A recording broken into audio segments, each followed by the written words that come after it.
पनि सादर निवेदन गर्न चाहन्छु। समयको पश्चातलाई बुझ्नुहोस्,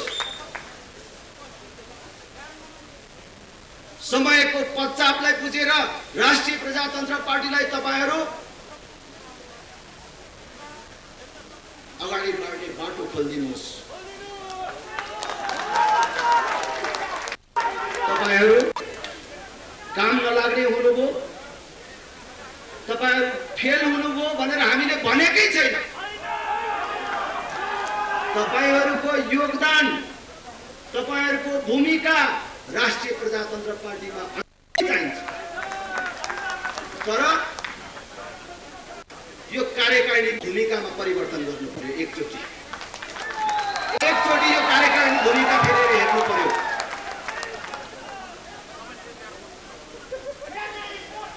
यो कुरामा म तपाईहरुलाई आग्रह गर्न चाहन्छु। म यति पनि असभ्य छैन कि म संसारको राजनीतिलाई भुलौं। मैले माइक्रोफोन पाएँ, मैले भन्ने धेरै कुराहरू छ। म आधा घण्टा यहाँ चिच्याएर यो सभालाई उत्तेजित गराउँ, म त्यो गर्दिनँ। मैले समय सीमालाई बुझ्छु। फेरि पनि देशभरिबाट आउनुभएका महाधिवेशन प्रतिनिधिहरूलाई हार्दिक स्वागत गर्न चाहन्छु, बधाई ज्ञापन गर्न चाहन्छु र आफ्नो भनाइ यही टुङ्ग्याउँछु। धन्यवाद। जय राष्ट्र, जय जय।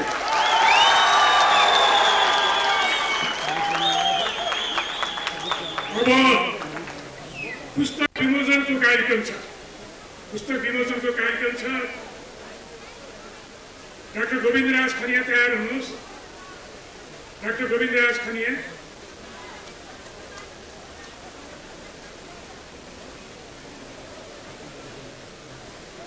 अब पुस्तक विमोचनको लागि पार्टीका क्रय अध्यक्ष र संस्थापक अध्यक्ष लोकन्द्र बहादुर चन्दज्यूलाई आग्रह गर्दछु।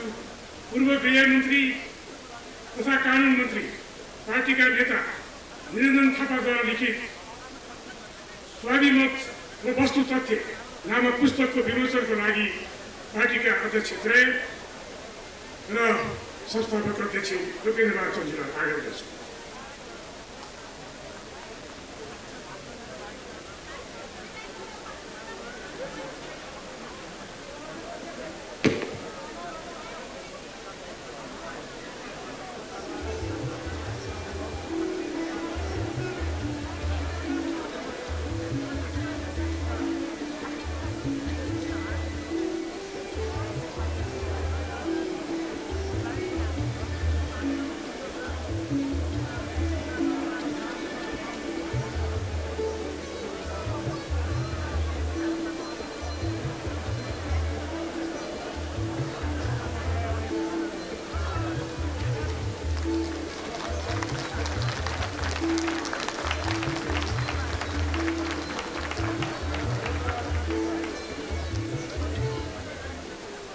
त्यसैगरी राप्रपामा 3 अध्यक्ष त्रयाले र वरिष्ठ नेता लोकेन्द्र बहादुर चन्दज्यूलाई अर्को पुस्तक विमोचन गर्न आग्रह गर्दछु। यस पुस्तकको शीर्षक छ राप्रपामा 3 दशकको राजनीतिक यात्रा र भावी परिकल्पना। यसका लेखक हुनुहुन्छ पार्टीका नेता डाक्टर गोविन्दराज खनिया।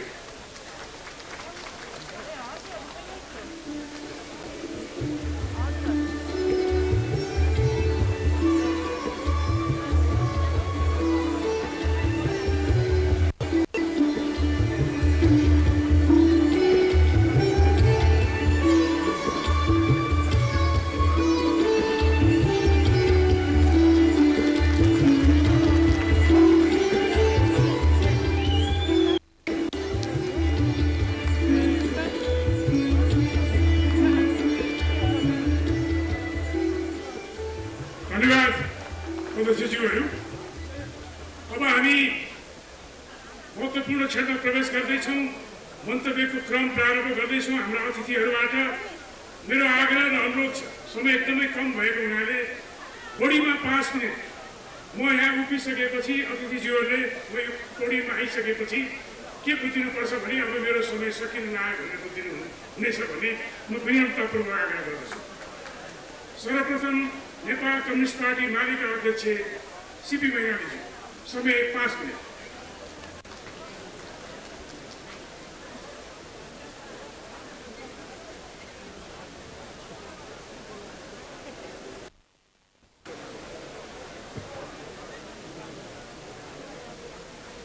धन्यवाद सञ्चालक महोदय। राष्ट्रिय प्रजातन्त्र पार्टीको एउटा महाधिवेशनको उद्घाटन समारोहमा मलाई आमन्त्रण गर्नुहुने राष्ट्रिय प्रजातन्त्र पार्टीका सबै नेतात्रय लगायत सबै संस्थापकहरू म आभार व्यक्त गर्न चाहन्छु। र सुरुमै म यो महाधिवेशन चाहिँ पूर्ण सफल होस्, यसले वाञ्छित लक्ष्य प्राप्त गर्न सकोस् भन्ने म शुभकामना दिन चाहन्छु। यो मेरो शुभकामनालाई जोड दिनको लागि मैले दुईवटा कुरा प्रश्न उठेका छु। 5 मिनट छ। हामीले अहिलेसम्म 7 सालदेखि अहिलेसम्म 4टा राजनीतिक परिवर्तन बिहोर्यौँ। यी सबै राजनीतिक परिवर्तनप्रति नेपालका राजनीतिज्ञहरूको पार्टीहरूको विश्लेषण चाहिँ मूल्याङ्कन एक पाखे रहेको हामीले अहिलेको 8औं राष्ट्रिय महाधिवेशन हामीले 27-29 कार्तिक चितवनमा गऱ्यौँ। त्यसमा हामीले संस्थागत गरेका छौँ। 46 साल 63 सालमा जुन राजनीतिक परिवर्तन भए निसन्देह ती डेमोक्रेटिक प्रजातान्त्रिक राजनीतिक परिवर्तन हुन्। तर हामीले के देख्यौँ इतिहास पढ्दा तथ्य केलाउँदा पनि तिनीहरू डेमोक्रेटिक परिवर्तन मात्रै नभएर तिनीहरू अवाञ्छित बाह्य प्रभाव र अनुचित बाह्य हस्तक्षेप सहितका डेमोक्रेटिक परिवर्तन हुन्।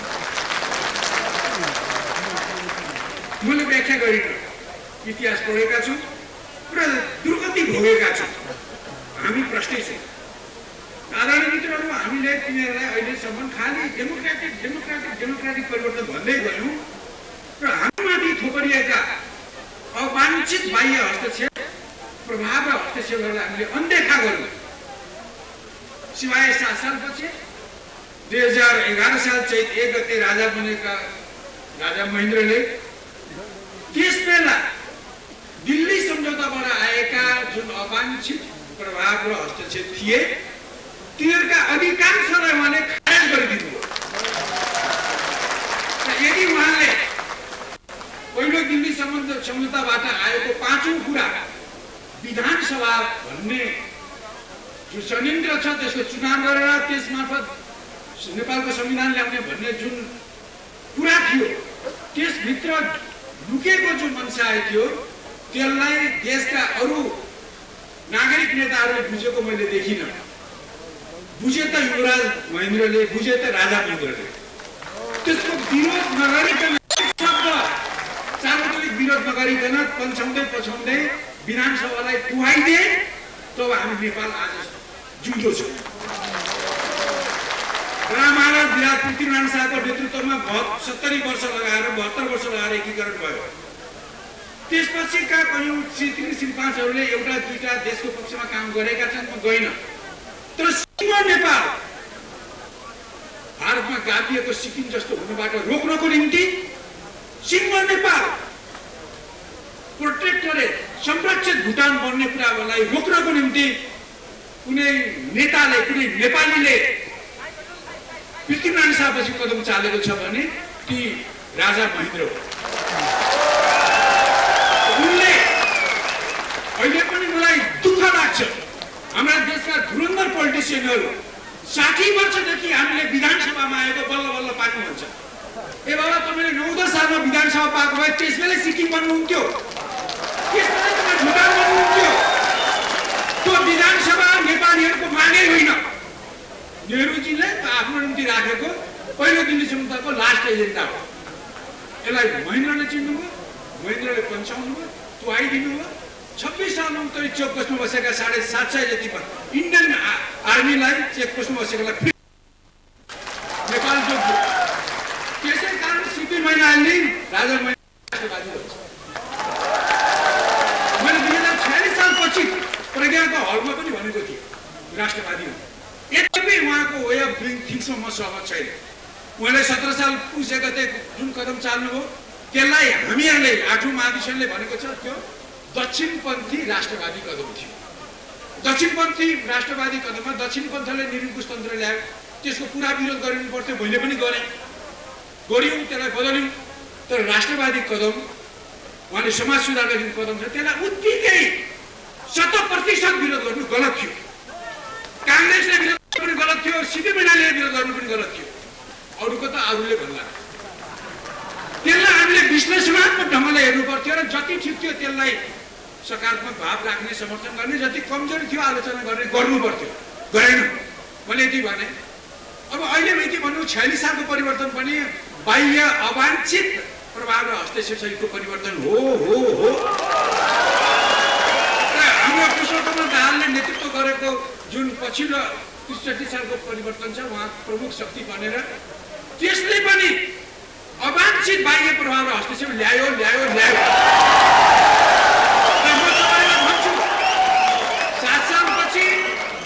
सात सालपछि किङ महेन्द्र जस्तो राष्ट्रवादी भन्थे। यद्यपि उहाँ सामन्तिक रूपको उहाँको तरिका निरङ्कुशतन्त्री थियो, त्यो देश समूह थिएन। हामीले विरोध गऱ्यौँ, सिपीले पनि विरोध गर्यो, ठिक थियो।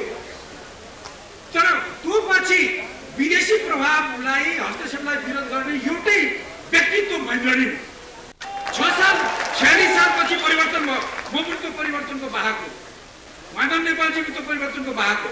तर म तपाईँलाई ठोकेर भन्छु 46 सालमा प्रजातन्त्रको बुल चढेर आएका विदेशी प्रभाव भनेको भारतको र युरोपियन युनियनका प्रभावहरूलाई हामीहरूले त्यसपछि बन्ने सरकारले एउटा पनि हटाएन।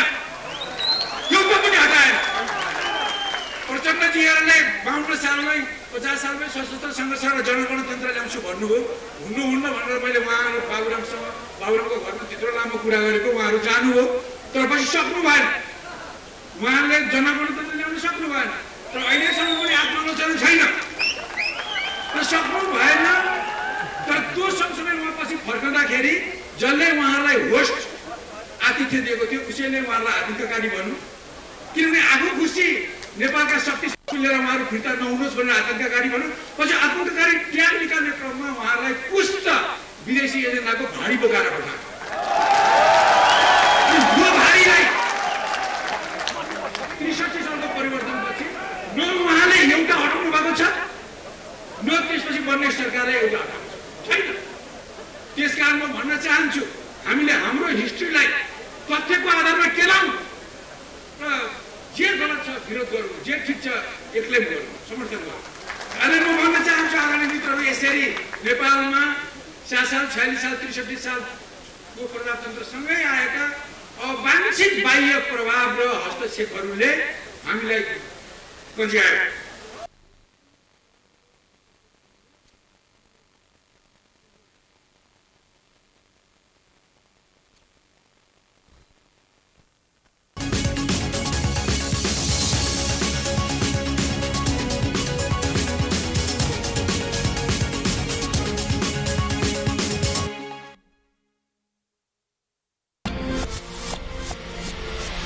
Prime Live.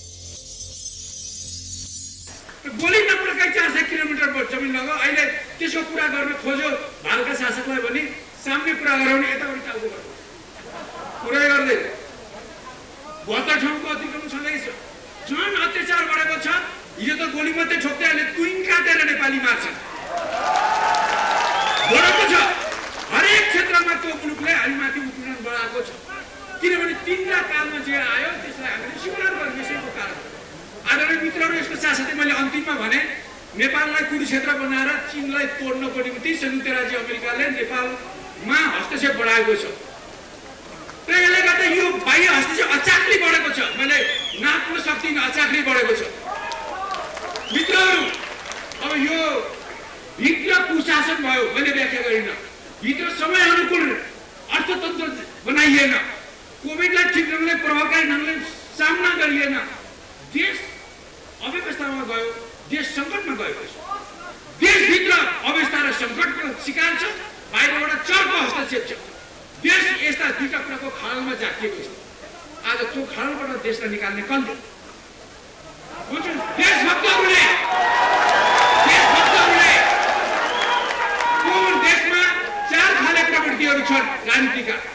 कम्युनिस्टहरू छन्, गैर कम्युनिस्ट वामपन्थी छन्, प्रजातन्त्रवादी छन् र राष्ट्रवादी छन्। राष्ट्रवादी ती हुन् जसले राजा देवता धर्म कर्म परम्परा मानेर पोलिटिक्स गर्छ। राष्ट्रवाद एउटा राजनीतिक प्रवृत्ति पनि हो। चारवटा प्रवृत्ति छन्। यी चारवटै प्रवृत्तिमा कम्युनिस्ट, गैर कम्युनिस्ट, वामपन्थी, प्रजातन्त्रवादी, राष्ट्रवादीमा देशभक्तहरू पनि छन्, विदेश भक्तहरू पनि छन्। कम्युनिस्टमा पनि विदेश भक्त छन्, वामपन्थीमा छन्, प्रजातन्त्रवादी, राष्ट्रवादी सबैमा विदेश भक्त छन्। अहिले मैले भनेको के भने सबै चारैवटा राजनीतिक ट्रेनका, म ट्रेनको कुनै शक्ति सङ्गठनलाई भनेको होइन, यी चारै खाले ट्रेनमा रहेका देशभक्तहरू उभियौँ। देशका ज्वलन्त समस्याहरूको देशमुखी समाधानको एजेन्डामा मिलौँ। ठिक छ, म मार्क्सवाद मान्छु, अर्कोले केही बात मान्ला, अर्कोले डेमोक्रेटिक सोसियलिजम मान्ला, अर्कोले राष्ट्रिय प्रजातन्त्र मान्ला, अर्कोले सनातनी मान्ला। तर देशका ज्वलन्त समस्याहरू जसले नेपालीलाई पिरोडिरहेको छ त्यसको राष्ट्रलाई बलियो बनाउने, जनतालाई बलियो बनाउने समाधानमा हामी एकजुट छौँ। म कामना गर्छु राप्रपा एउटा राष्ट्रवादी प्रवृत्ति बोक्ने पार्टी हो। राष्ट्रवाद एउटा राजनीति हो, तर राष्ट्रवाद, मार्क्सवाद, प्रजातन्त्र, वामपन्थ भन्दा माथिको कुरा हो देशभक्ति। देशभक्तिले सबैलाई समेट्नुपर्छ। त्यही कारण तपाईँहरूमा रहेको देशभक्ति पनि म देख्छु, म व्याख्या गर्दिनँ। सबैमा देशभक्ति चारैमा छ। त्यही कारण यी चारैवटा स्ट्रिममा रहेका, प्रवृत्तिमा रहेका कम्युनिस्ट, गैर कम्युनिस्ट, वामपन्थी, प्रजातन्त्रवादी, राष्ट्रवादीमा रहेका देशभक्तहरू मिलौँ। हिजो प्रजातन्त्रले छिमेकीलाई गुहार्यो, पछि पल्ट छिमेकी र युरोपलाई गुहार्यो, पछि छिमेकी युरोप र अमेरिकालाई गुहार्यो र हाम्रो दुर्गति भयो मित्र हो। अब हामीलाई ती शक्तिले यो अहिलेको खाडलबाट निकाल्दैनन्। उनीहरूले खनेको खाडलमा उनीहरूले निकाल्दैनन्, बरु अझै हामीलाई गाह्रो छ। त्यही देशभक्तहरू उठ्नुपर्छ। देशभक्तहरू मिलेपछि तीबाट नेतृत्व जन्मिन्छ र तीबाट यो मुलुकको उद्धार हुन्छ। यो राष्ट्रिय प्रजातन्त्र पार्टीको एकता महाधिवेशनले यो कुरा बुझेको छ। मैले बुझेको छैन भनेर यो व्याख्या गरेको होइन। उहाँहरूले बुझेको कुरालाई अझ अलिकति थप्नको लागि सिपी मैनालीले, नेकपा मालेले यो 68 सालको कार्तिक 27, 28, 29 गते 8औं राष्ट्रिय महाधिवेशन गरेर जे निचोड निकाल्यो त्यो निचोड मैले तपाईँहरूको अगाडि पस्केको हुँ।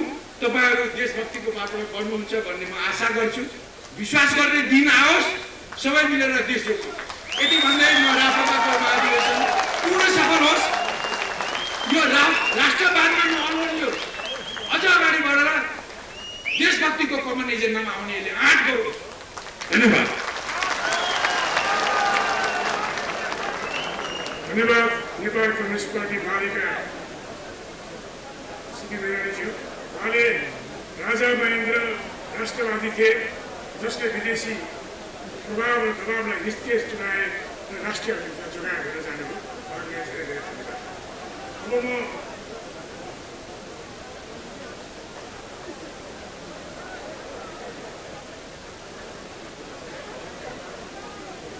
लोकतान्त्रिक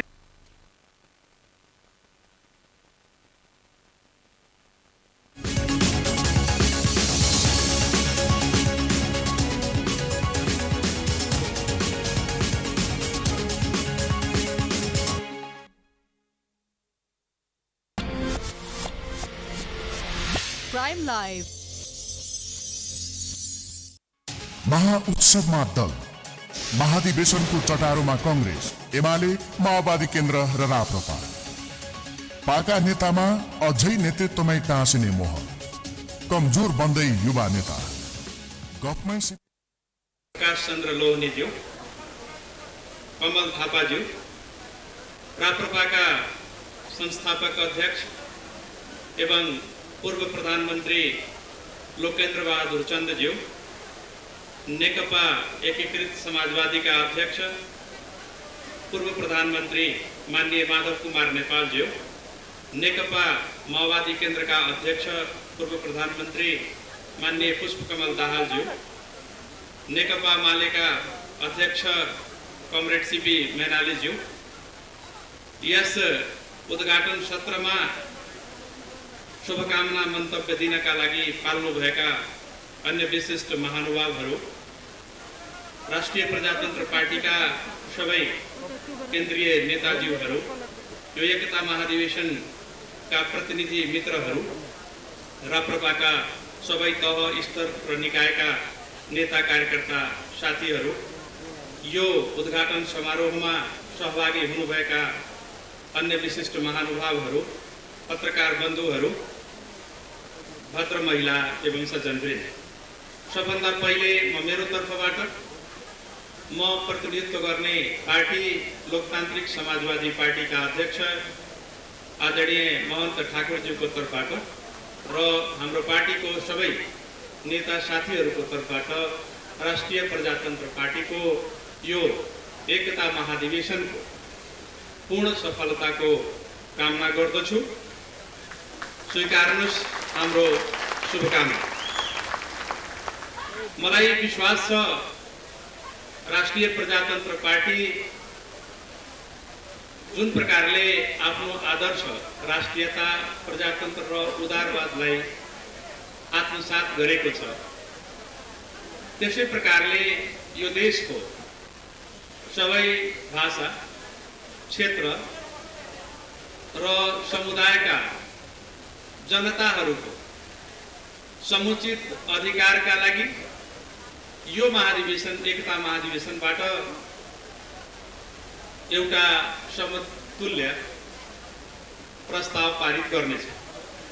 जुन बेलामा अहिले हामीले लागू गरिराखेका संविधान जारी भइरहेको थियो र भइसकेको थियो, सिङ्गो, मधेस र थरुवा त्यो बेला आन्दोलनमा थियो र त्यो आन्दोलन त्यहीका भूमिपुत्रहरूले गरिरहेका थिए, जहाँबाट विगतमा पनि राप्रपाले राम्रो मत प्राप्त गरेको थियो र त्यो दोस्रो संविधान सभा जसले यो संविधान जारी गर्यो, त्यस संविधान सभामा राष्ट्रिय प्रजातन्त्र पार्टी एउटा निर्णायक शक्ति जस्तो थियो र तपाईहरूका आदरणीय अध्यक्ष, अहिले पनि अध्यक्ष, मञ्चमा आसीन नेता आदरणीय कमल थापाज्यू त्यस बेला देशको उप प्रधानमन्त्री हुनुहुन्थ्यो र उहाँसँग हाम्रो वार्ता हुँदा उहाँकै नेतृत्वमा एउटा वार्ता टोली थियो।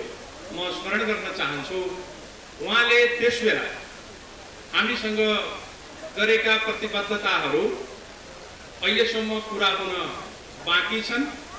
राप्रपाको यो महाधिवेशनले ती प्रतिबद्धताहरू पुरा गर्न र यो देशको संविधानलाई सबै क्षेत्रका जनताको संविधान बनाउन यो महाधिवेशनले योगदान गर्नेछ, एउटा प्रस्ताव पारित गर्नेछ भन्ने म यहाँहरूसँग अपेक्षा राखेको छु।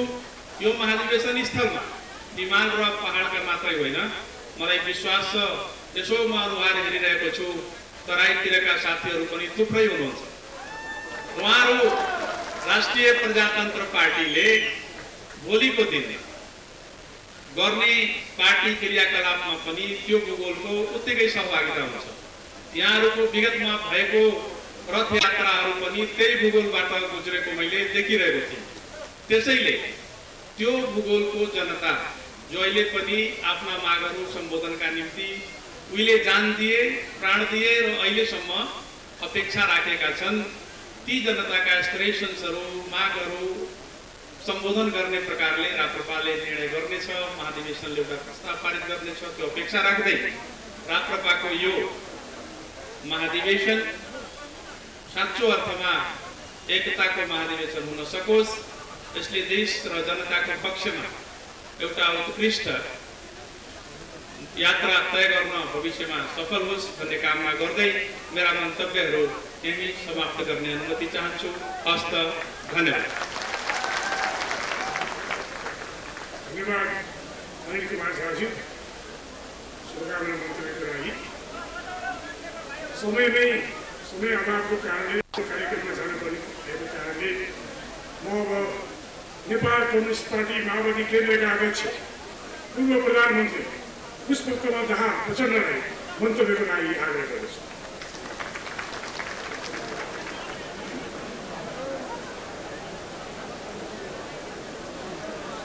धन्यवाद उद्घोषकजीलाई।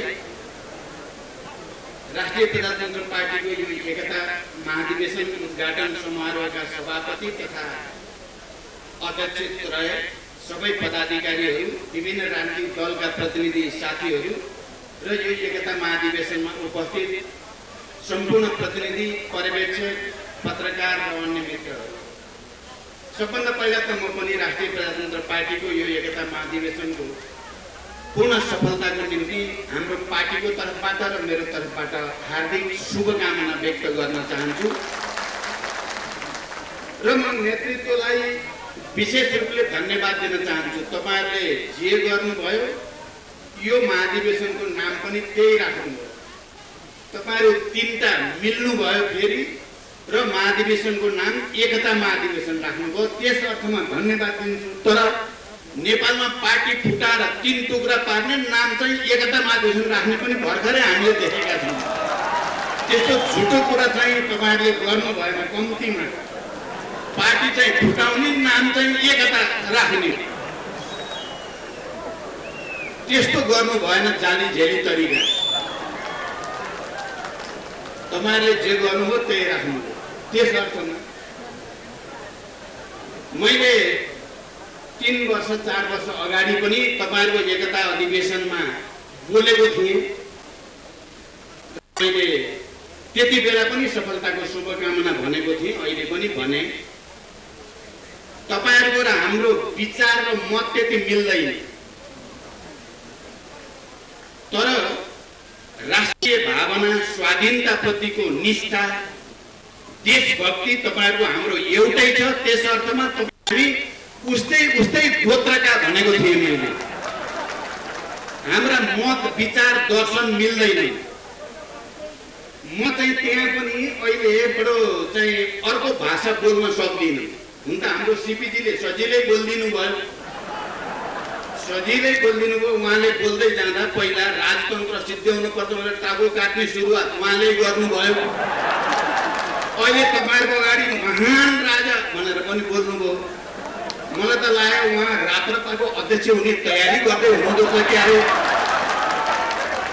साँच्चै त्यसै हो भने सीपीजीलाई बधाई छ। म त्यस्तो भाषा बोल्न जान्दिनँ। हाम्रो मत मिल्दैन। म गणतन्त्रवादी, म धर्मनिरपेक्षतावादी, तर म पनि तपाईहरु जस्तै राष्ट्रवादी। राष्ट्रवादको व्याख्या गर्दा दुईटा फन्डामेन्टल आधारभूत कुरा छन्। एउटा, राष्ट्रवाद भन्ने बित्तिकै अलि बढी हिजोको इतिहासमा भएका सकारात्मक र गौरवपूर्ण कुराहरूलाई आधार बनाएर अहिले पनि इतिहासतिरै फर्किन खोज्ने राष्ट्रवाद। एउटा, नेपालका सम्पूर्ण जनतालाई राष्ट्रवादको आधार मान्दै जनतातिर नै फर्किन खोज्ने राष्ट्रवाद। मैले यो देशका सबै मजदुर, किसानहरू, सबै उत्पीडित मधेसी, आदिवासी, जनजाति, दलित, महिला, थारू लगायत सबैको पहिचान र अधिकारको लडाईँ लडेकै हो। म राष्ट्रिय प्रजातन्त्र पार्टीका नेताहरू र तपाईँ कार्यकर्ताहरूलाई यस अर्थमा पनि धन्यवाद दिन चाहन्छु। तपाईहरू आफ्नो विचार र राजनीतिक मतमा भिन्नता हुँदाहुँदै पनि देशमा राजनैतिक अराजकता र अस्थिरता पैदा नहोस् भन्नको निम्ति, देशले गति लिइराखोस् भन्नको निम्ति संविधान सभाबाट संघीय लोकतान्त्रिक गणतन्त्रको संविधान बनाउन तपाईहरू सबैले मद्दत गर्नुभयो। यस अर्थ तपाईहरूको देशभक्ति तपाईहरूले एकचोटि फेरि भिन्न परिस्थितिमा पनि प्रमाणित गरेको म ठान्दछु। त्यस अर्थमा तपाईहरू धन्यवादको पात्र हुनुहुन्छ। मलाई लाग्छ हामी इतिहासप्रति गर्व गर्नुपर्दछ। नेपाल राष्ट्रको स्वतन्त्रता र स्वाभिमानलाई अक्षुण्ण राख्न हिजो नेपालीहरूले प्रदर्शन गरेको वीरता, त्याग, बलिदान, त्यसका कीर्तिमानहरू, त्यसको नेतृत्व गरेका राजा महाराजाहरूप्रति पनि हामी गर्व गर्न सक्छौँ। तर आज युग फेरिएको छ। आज हामी 21औं शताब्दीमा छौँ। लोकतन्त्रको परिभाषा नयाँ स्तरबाट व्याख्या गरिएको छ। जनताको भूमिका नयाँ ढङ्गले परिभाषित छ। त्यसले इतिहासमा गर्व गर्दै गर्दा वर्तमानलाई बिर्सिन हुँदैन र वर्तमानको विश्लेषण गर्दै गर्दा भविष्यतिर हाम्रो ध्यान जानै पर्छ। भविष्यमा आउने पिढीले कस्तो राष्ट्र हामीले विरासतको रूपमा दिने हो भन्ने कुरामा हामी सबै गम्भीर हुनै पर्दछ। विचारमा विविधता हुनु, मतभिन्नता हुनु स्वाभाविक कुरा हो। इतिहासमा मानव जातिको विकास, समाजको विकासको सम्पूर्ण प्रक्रियामा हामीले देखेका छौँ। विभिन्न दर्शन, राजनीतिक मतहरू, संस्कृतिहरू, परम्पराहरूको बीचमा लगातार बहस सङ्घर्ष हुँदै आएको छ र त्यही बहस विवादको बीचबाट समाजले गति लिँदै आएको छ। नेपाल पनि त्यसबाट अछुतो छैन।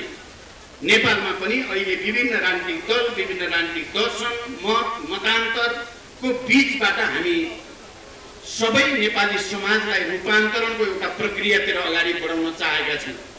हाम्रा मतभिन्नताका बावजुद देशमा शान्ति सम्झौता भइसकेपछि अब शान्ति कायम रहिराखोस्, स्थिरता बनिराखोस् र विकासले गति लिइराखोस् भन्नको निम्ति हामी सबै जिम्मेवार बन्नुपर्ने आवश्यकता छ।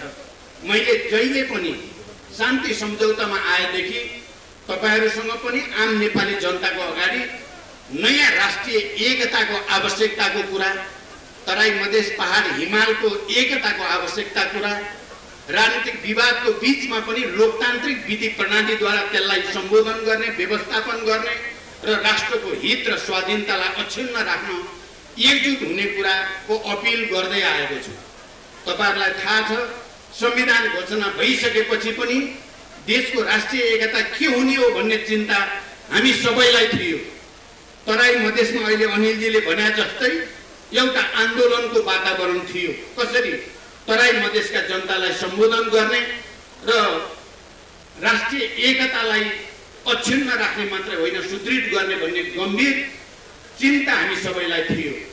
त्यति बेला मैले दोस्रो पटक प्रधानमन्त्रीको हैसियतले देशलाई लोकतान्त्रिक निर्वाचनतिर लैजाने अवसर मलाई फेरि जुट्यो र मैले सदनभित्र दुई पटक संविधान संशोधनको प्रस्ताव दर्ता गराएर पटक पटक मधेस केन्द्रित आन्दोलनरत दलहरूसँग वार्ता संवाद गरेर, त्यति बेला हाम्रो यहाँ अध्यक्षत्रय मध्ये एक कमल थापा पनि मन्त्रीमण्डलमा हुनुहुन्थ्यो। हामीले धेरै मेहनत गरेर देशमा एउटा राष्ट्रिय एकताको वातावरण बनाउने, लोकतान्त्रिक निर्वाचनको वातावरण बनाउने र देशलाई गति दिने जमर्को गर्यौं। आज पनि त्यो आवश्यकता छ। हामी अग्रगमन भन्छौँ, हामीले अगाडि बढेर मात्रै समस्याको हल गर्न सकिन्छ, पछाडि हटेर पछाडि फर्केर सकिँदैन। इतिहास विभिन्न घुम्तीहरू, मोडहरू, थुप्रै आरोह अवरोह हुँदै जहाँ आइपुगेको छ, हामी सबैले आफ्नो विचारलाई, आफ्नो मतलाई सुरक्षित राख्दै, आफ्नो आत्मसम्मानलाई सुरक्षित राख्दै राष्ट्रिय एकता कायम गर्न भिन्न विचार हुनेहरूसँग पनि सहमति, उनीहरूसँग पनि समझदारी बनाउने कोसिस गरेर मात्रै राष्ट्रलाई एकताबद्ध राख्न सकिन्छ, लोकतन्त्रलाई गतिशील बनाउन सकिन्छ भन्ने म ठान्दछु। र मैले माओवादी आन्दोलनको एउटा नेताको हैसियतले, शान्ति सम्झौताको हस्ताक्षरकर्ताको हैसियतले, संविधान सभा र संघीय लोकतान्त्रिक गणतन्त्रको एउटा प्रमुख प्रवक्ताको हैसियतले पनि मैले सबैसँग र तपाईँ राप्रपाका नेता कार्यकर्ताहरूसँग मैले कहीँ न कहीँ तपाईँ र हाम्रो गोत्र मिल्छ, हामी सँगै हिँड्नुपर्छ भन्नुको मेरो तात्पर्य त्यही विविधतामा एकता, अन्तर्विरोध भित्र पनि सहमति र सहकार्यको उद्देश्यद्वारा प्रेरित छ। पक्कै पनि हाम्रो देश अझै पनि राम्रोसँग स्थिर भइसकेको छैन। अझै पनि राजनीतिक स्थिरताको निम्ति हामीले मेहनत गर्नु छ।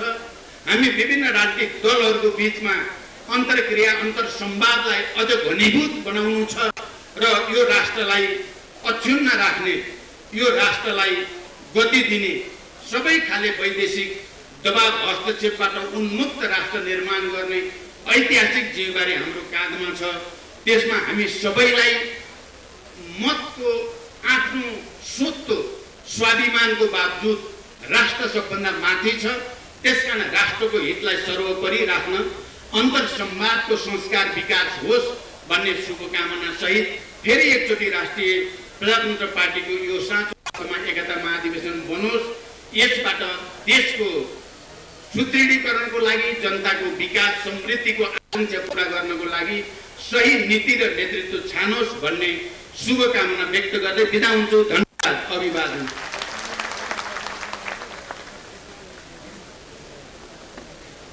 हार्दिक आभार, कृतज्ञता र धन्यवाद नेपाल कम्युनिस्ट पार्टी माओवादी केन्द्रका अध्यक्ष पूर्व प्रधानमन्त्री पुष्पकमल दाहाल प्रचण्डज्यूलाई। अब म राष्ट्रिय जनमोर्चाका नेता लालबहादुर थापालाई संक्षिप्त मन्तव्यको लागि आग्रह गर्छु।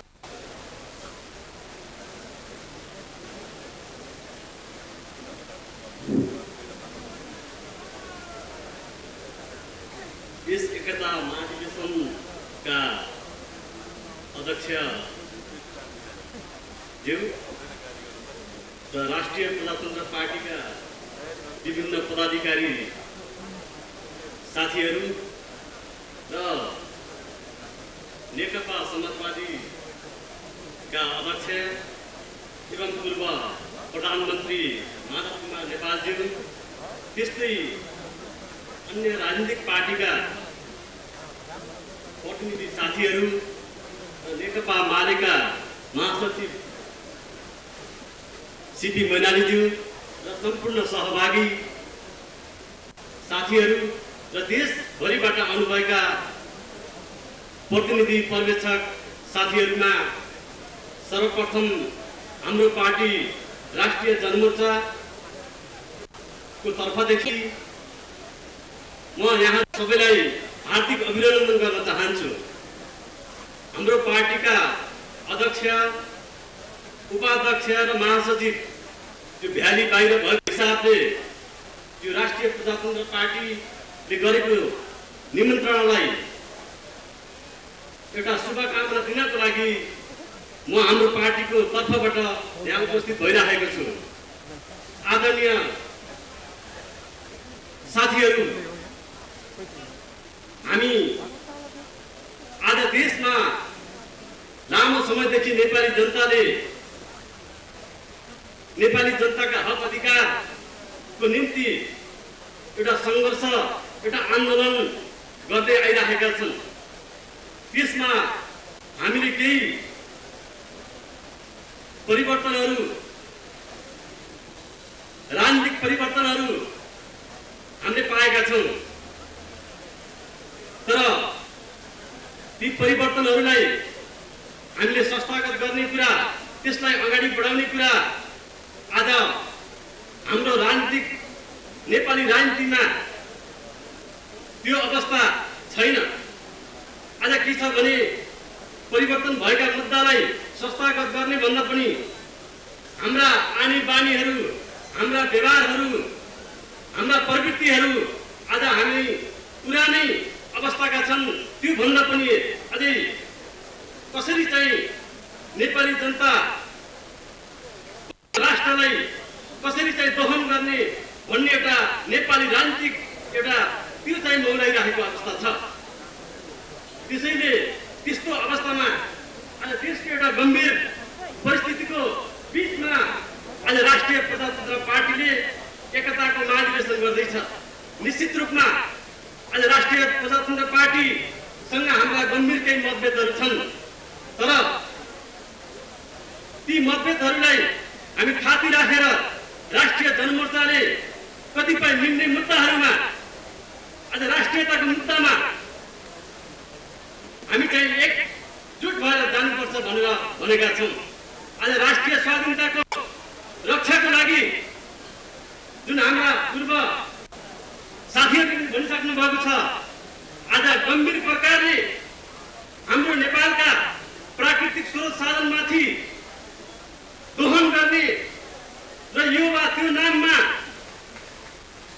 आज जसरी हाम्रो राष्ट्रलाई पराधीन पार्ने विदेशीको एउटा पराधीनमा रहेर हामी चाहिँ विभिन्न आर्थिक हिसाबले होस्, राजनीतिक हिसाबले होस्, भौगोलिक हिसाबले होस् या विकास निर्माणको हिसाबले होस्, हामी चाहिँ जहिले पनि विदेशीको पराधीन रहनुपर्ने यस्तो स्थिति सिर्जना भएको छ।